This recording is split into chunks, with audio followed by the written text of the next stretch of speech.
8 or 10 വർഷം വേണ്ടി വരും അവക്കാഡോ അഥവാ ബട്ടർ ഫ്രൂട്ട് കായ്ച്ച് വിളവ്. ഇതുപോലെ മുകളമായി നിൽക്കുന്ന ഒരു കമ്പ് മതി 2 വർഷം കൊണ്ട് അവക്കാഡോ പറിച്ചെടുക്കാനായിട്ട്. അകലെന്താണ് സ്റ്റെം കൊണ്ടുവരണമെങ്കിൽ ഇലയൊക്കെ കളഞ്ഞ് പ്ലാസ്റ്റിക് കവറിൽ കെട്ടിക്കൊണ്ടുവരണം. അപ്പോൾ 6 മാസമുള്ള ഒരു തൈമളാണ് നമ്മൾ ഗ്രാഫ്റ്റ് ചെയ്യുന്നത്. അപ്പോൾ അതിൻ്റെ ഇലയൊക്കെ കളഞ്ഞു കഴിഞ്ഞ് നമ്മൾ സ്റ്റമ്മ് ഇതേപോലെ ഒരു വി ഷേപ്പിൽ നമ്മൾ കട്ട് ചെയ്ത് കൊടുക്കണം.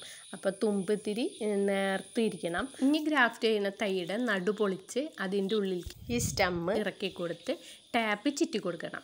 അപ്പോൾ ടാപ്പ് നല്ല ടൈറ്റിൽ വേണം ചുറ്റാനായിട്ട്. ഗ്രാഫ്റ്റ് ചെയ്യുന്ന തൈ മുളപ്പിക്കാൻ സുഖമാണ്. ഒരു അവക്കാഡക്കുരു മണ്ണിൻ്റെ മുകളിൽ ചട്ടിയിൽ വെച്ച് കൊടുത്താൽ മതി, മുളച്ച് കിട്ടും. ഗ്രാഫ്റ്റ് ചെയ്ത സ്റ്റമ്മ് ഇതേപോലെ ഒരു കവറിൽ വെള്ളം എടുത്ത് കുടഞ്ഞ് കളഞ്ഞ് അതിങ്ങനെ കെട്ടി വെച്ച് കൊടുക്കണം. കവറിൻ്റെ ഉള്ളിൽ ഒരു ഹ്യൂമിഡിറ്റി നിൽക്കാനാണ്. അപ്പോൾ ഒരു 14 ദിവസം കഴിയുമ്പോൾ നമ്മൾ കവർ അഴിച്ച് നോക്കുമ്പോൾ ഇതേപോലെ മുകളങ്ങൾ ഇലയായിട്ട് വന്നിട്ടുണ്ടാവും. 60 ദിവസത്തിന് ശേഷം നമ്മളെ ടാപ്പ് നമുക്ക് അഴിച്ചു കളയാവുന്നതാണ്.